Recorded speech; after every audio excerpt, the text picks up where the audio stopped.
আসসালামু আলাইকুম। এই রুকুশ মেশিনটি ওয়ের সমস্যা, ওয়্যার ছিঁড়ে গেছে।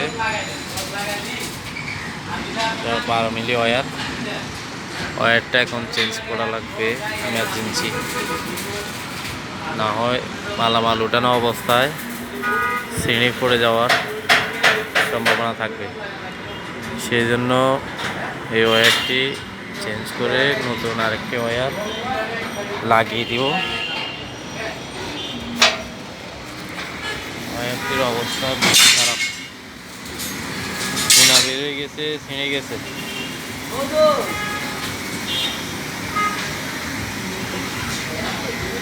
এটি এখন চেঞ্জ করবো।